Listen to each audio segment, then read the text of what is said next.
बहुत समय पहले किसी दूरस्थ और शांतिपूर्ण गांव की मिट्टी में 4 भाई जन्मे।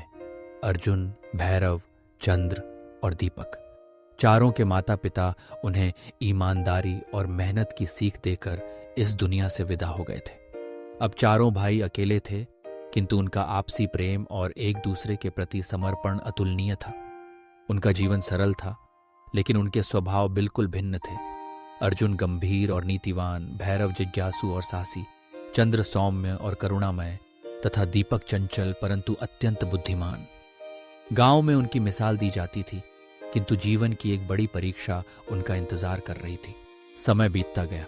एक दिन चारों भाइयों ने महसूस किया कि अब उनके जीवन में एक नई शुरुआत की आवश्यकता है और उन्होंने विवाह करने का निर्णय लिया। किंतु नियति ने उनके लिए कुछ अलग ही सोच रखा था। गांव की सबसे सुंदर, समझदार और संस्कारी कन्या सावित्री सबके हृदय का केंद्र बन गई थी। उसकी मुस्कान में अपनापन था, उसके व्यवहार में गहराई। चारों भाई एक ही समय में सावित्री के प्रति आकर्षित हो गए।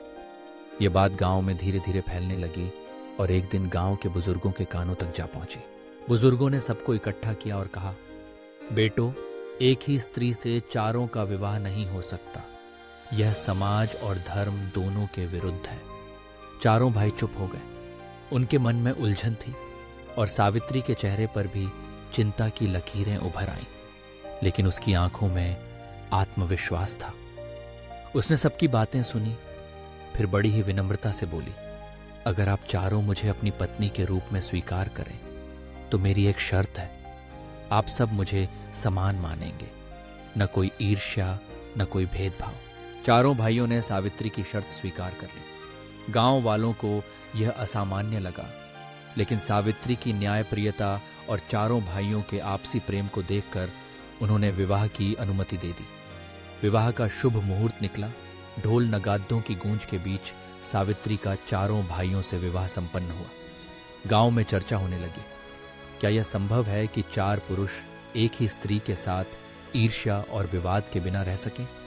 किंतु सावित्री ने अपने संयम, विवेक और प्रेम से सबको चौंका दिया। विवाह के बाद सावित्री ने नियम बनाया कि वह हर भाई के साथ एक एक दिन बिताएगी। वह सबके साथ समान व्यवहार करती, किसी को भी यह महसूस नहीं होने देती कि वह दूसरे से कम है। उसके लिए चारों ही एक समान थे। चारों की आदतें, पसंद नापसंद सबका ध्यान रखती। अगर अर्जुन को संगीत पसंद था तो वह उसके साथ संगीत सुनती। भैरव को कहानियां प्रिय थीं तो उसके साथ लंबी लंबी कथाएं करती। चंद्र के साथ मंदिर जाती, दीपक के साथ बागवानी करती। धीरे धीरे चारों भाइयों के मन से ईर्ष्या, असंतोष और द्वेष का भाव मिट गया। घर में शांति, प्रेम और सुख का वातावरण बना रहा। एक दिन गांव में काले बादल छा गए। आसमान में बिजली चमकने लगी और देखते ही देखते खेतों में सूखा पड़िड़ी हच गया। गांव पर अकाल का संकट आ गया। अनाज के भंडार खाली हो चले थे। गांव वाले परेशान थे। घर घर में भूख का आलम था। चारों भाई भी चिंतित हो उठे। उन्होंने तय किया कि वे चारों अलग अलग दिशाओं में भोजन की खोज में निकलेंगे। सावित्री ने सबको तिलक लगाया और उनकी सलामती की दुआ की। अर्जुन उत्तर दिशा की ओर गया, भैरव पश्चिम की ओर, चंद्र दक्षिण की ओर और दीपक पूरब की ओर निकल पड़ा। चारों के मन में एक ही चिंता थी, कैसे भी हो अपने घर और गांव को इस विपत्ति से बचाना है। अर्जुन लंबा सफर तय करता हुआ एक पुराने साधु के पास पहुंचा।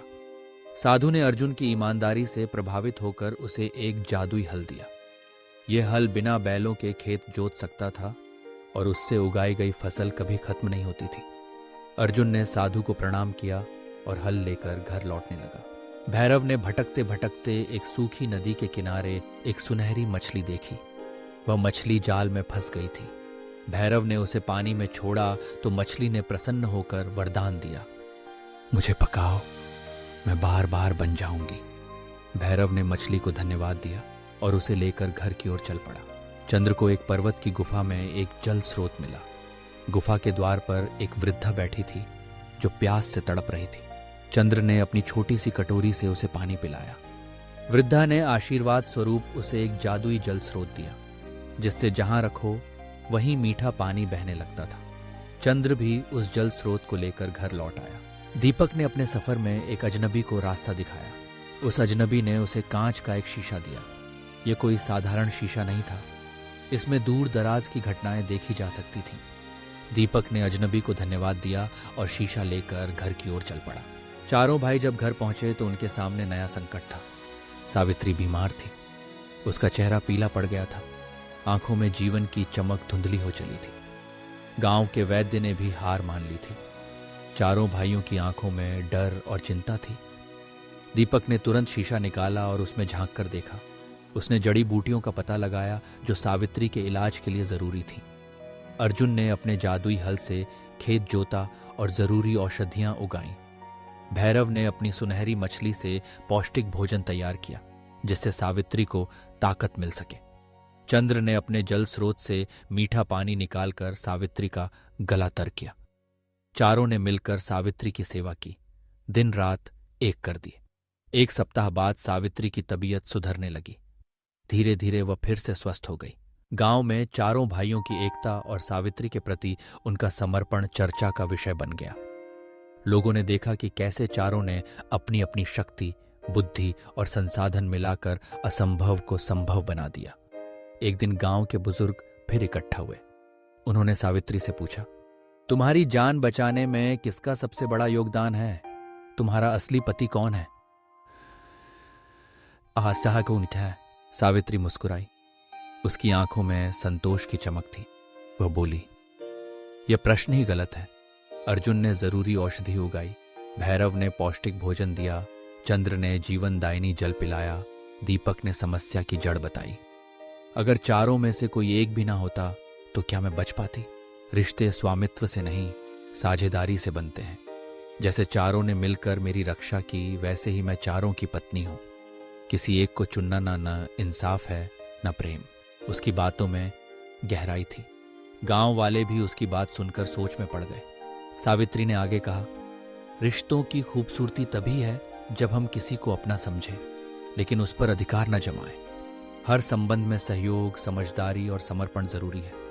स्वार्थ और ईर्ष्या से केवल दुख ही मिलता है, लेकिन जब हम मिलकर काम करते हैं तो कठिन से कठिन परिस्थितियां भी आसान हो जाती हैं। उसके शब्दों का असर दूर तक गया। गांव में अब लोग एक दूसरे की मदद करने लगे। परिवारों में प्रेम, सहयोग और एकता की भावना बढ़ने लगी। चारों भाई और सावित्री लोगों के लिए मिसाल बन गए। कैसे अलग अलग गुणों वाले लोग भी एक साथ रहकर एक दूसरे की कमजोरी को अपनी ताकत बना सकते हैं। सावित्री के संयम, प्रेम और न्याय ने सबको सिखाया कि सच्चे रिश्ते अधिकार से नहीं, त्याग और समर्पण से निभाए जाते हैं। समय के साथ गांव में खुशहाली लौट आई। सावित्री और चारों भाइयों ने मिलकर गांव के खेतों को फिर से हरा भरा कर दिया। उनकी मेहनत और एकता के किस्से दूर दूर तक फैलने लगे। लोग उनसे सलाह लेने आने लगे। कैसे परिवार में प्रेम और संतुलन बनाए रखें, कैसे अपने स्वार्थ को त्याग कर दूसरों की भलाई के लिए काम करें। इस कहानी की सबसे बड़ी सीख यही थी कि जब हम अपने अहंकार, ईर्ष्या और स्वार्थ को छोड़कर एक दूसरे के साथ खड़े होते हैं तो जीवन की सबसे बड़ी चुनौतियां भी आसान हो जाती हैं। चारों भाई अपने अपने गुणों में श्रेष्ठ थे, लेकिन अकेले वे अधूरे थे। सावित्री की समझदारी, संयम और न्यायप्रियता ने उन्हें एक सूत्र में बांध दिया। यही परिवार की, समाज की और जीवन की असली ताकत है। एकता, सहयोग और समर्पण। यही वजह है कि आज भी उस गांव में जब भी कोई संकट आता है, लोग कहते हैं, एकता में शक्ति है। जब 4 भाई मिलकर अपनी पत्नी के लिए, अपने परिवार के लिए खड़े हो सकते हैं, तो हम सब मिलकर अपने गांव, अपने समाज के लिए क्यों नहीं। इस कहानी ने सबको यह भी सिखाया कि हर व्यक्ति के पास कोई ना कोई खासियत होती है, कोई ताकत होती है। जब ये सब ताकतें एक साथ आती हैं तो वे चमत्कार कर सकती हैं। अर्जुन का परिश्रम, भैरव का साहस, चंद्र की करुणा और दीपक की बुद्धिमत्ता, इन सब ने मिलकर सावित्री का जीवन बचा लिया। इसी तरह हर परिवार, हर समाज में लोग अलग होते हैं, लेकिन जब वे मिलकर काम करते हैं तो असंभव को भी संभव कर सकते हैं। सावित्री की बातें आज भी गांव के बच्चों को सुनाई जाती हैं। रिश्ते साझा होते हैं, स्वामित्व नहीं। सुख, प्रेम और सफलता साझा करने से बढ़ते हैं, अकेले रखने से नहीं। उसकी मुस्कान, उसका धैर्य और उसकी न्यायप्रियता सबके दिलों में बसी रही। चारों भाइयों के समर्पण और एकता की मिसाल गांव के हर घर में दी जाती है।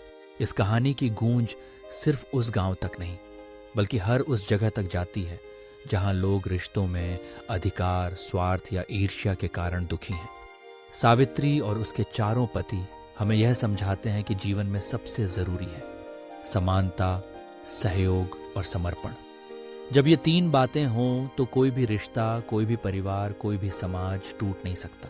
तो अगली बार जब आपके जीवन में कोई कठिनाई आए या जब आपके दिल में किसी के लिए ईर्ष्या या अधिकार का भाव उठे तो इस कहानी को याद करिए। सोचिए, अगर चारों भाई मिलकर सावित्री के लिए असंभव को संभव बना सकते हैं तो आप भी अपने जीवन में, अपने रिश्तों में, अपने समाज में वह बदलाव ला सकते हैं जिसकी ज़रूरत है।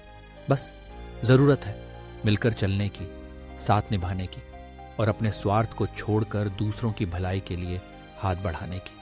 यही जीवन की असली सीख है। यही इस कहानी की सबसे बड़ी सुंदरता है। सच्चे रिश्ते अधिकार से नहीं, समर्पण से निभाए जाते हैं। जब सब मिलकर काम करें तो असंभव को भी संभव बनाया जा सकता है। जीवन में ईर्ष्या से नहीं, सहयोग से सुख मिलता है।